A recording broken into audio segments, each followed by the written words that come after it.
Hey guys, this is Miriam at High Life Auto. I am out doing a video test drive on a 2005 Chevy Trailblazer. If you've never been on my video test drives before, the way it works is I drive the vehicle on video and I tell you what I see, hear, think, smell, and feel to give you the best indication of being in the driver's seat without actually being in the driver's seat. I'm not a mechanic and this is not meant to be a 182-point inspection. Rather, this is meant to be a sneak peek into how the vehicle drives and any potential issues I notice as we'll go along. So we'll take a look around the vehicle, we'll take a look under the hood, and then we'll go for a drive. And they drove this one home from the auction, which is about 35 miles.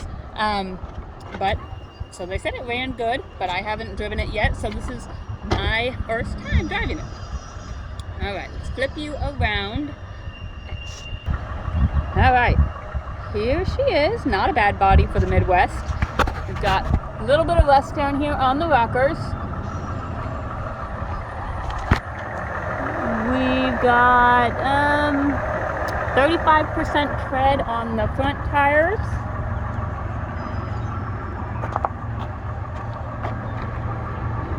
Very similar on the back, 35, maybe a hair more, 45% tread on the back. It is just the cloth, but it looks like it's been cleaned. It's not third row, but that means it's going to have the storage in the back. So it looks like it's been cleaned and the interior is in good condition.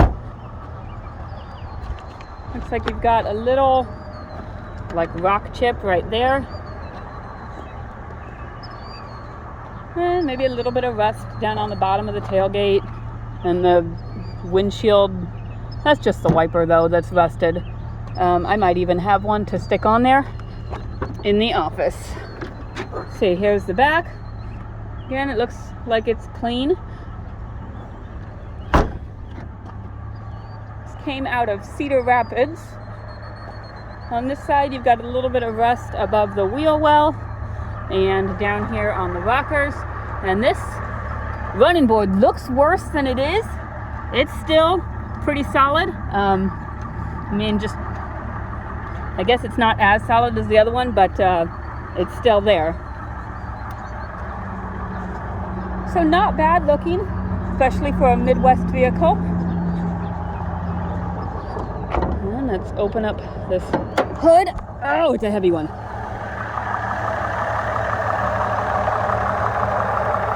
4.2. Started right up this morning.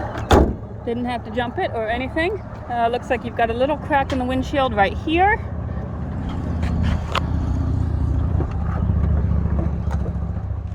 Okay. Let's see, check the windows. Passenger side window works. Rear passenger side window works. That's the lock button. Rear driver's side window works, and the driver's side window is down.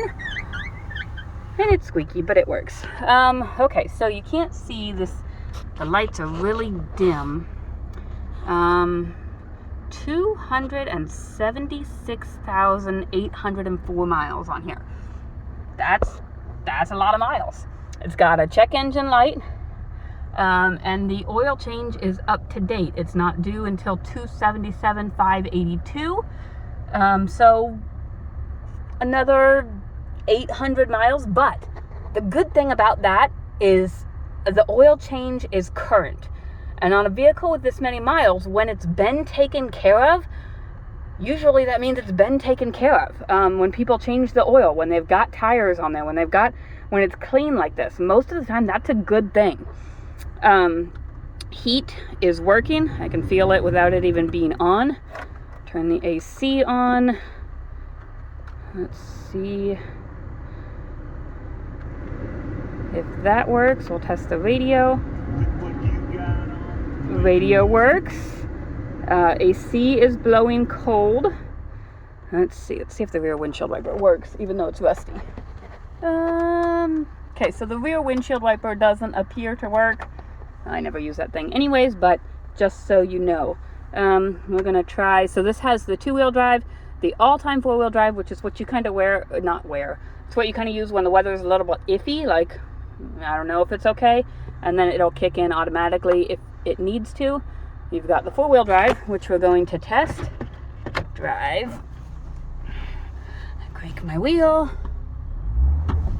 And I am fairly certain four-wheel drive engages. Like I've always told people, check it out yourself, because, you know, without being stuck in mud or without having it up on lift and actually seeing all 4 tires spin, I can't absolutely 100% guarantee that it works, but I can say that it certainly feels like it works, and the light engages, and, you know, that's about it. But, okay, seatbelt. I'm going to turn the air on just a hair, and we're going to go for a drive. Oh, I forgot my check engine thingy. Okay, so we have a P0410 secondary air injection system, a P0128 coolant thermostat, coolant temperature below thermostat regulating temperature, which means that it's not as warm as they think that it should be. Right now we're about at a quarter temp. We'll see if that goes up. Usually that's just the thermostat, something to check. And then 410 is secondary. It's the same one, the secondary air injection. So whatever that secondary air injection one is, that's a 400 code, which is typically exhaust related. And then the 128 code, which was thermostat related. So like I said, 9 times out of 10 replace the thermostat. But, you know, always look it up and check it out, and we'll see if the temperature goes up during our drive. During the summertime, it's actually not a bad thing for your vehicle to be running cooler than it should. During the wintertime, you don't want it to run cooler than it should, because then it doesn't produce as much heat. So, you know, 6 of one, half dozen of another. But it looks like it's coming up to around the half mark, so it might be all right. It's driving smooth.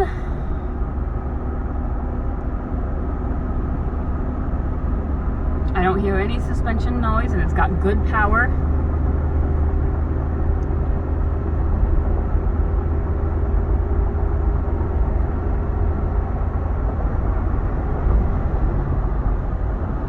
And just hit overdrive, so it shifts through all the gears.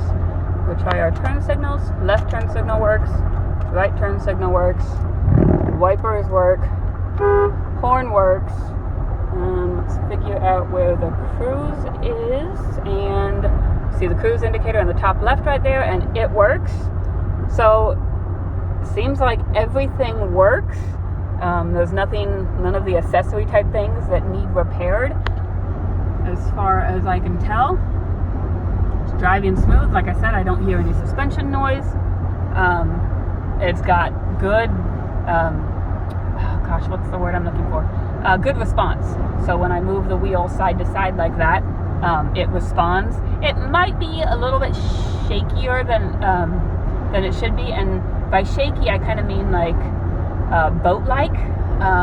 And you would know what I was talking about if you were driving it down the road. It's fine. It's when I yank the wheel side to side, it feels really super smooth, like you're being on a boat. Most of the time that ends up being like sway bar end links. But it's not bad at all, and that just might be, and it might just be really tight suspension, and so it's really good. But other than that, I think it's all right. Brakes are good and solid. No grinding, no vibration. Almost feel like they're nearly new. No pulling. Man, I am impressed with this.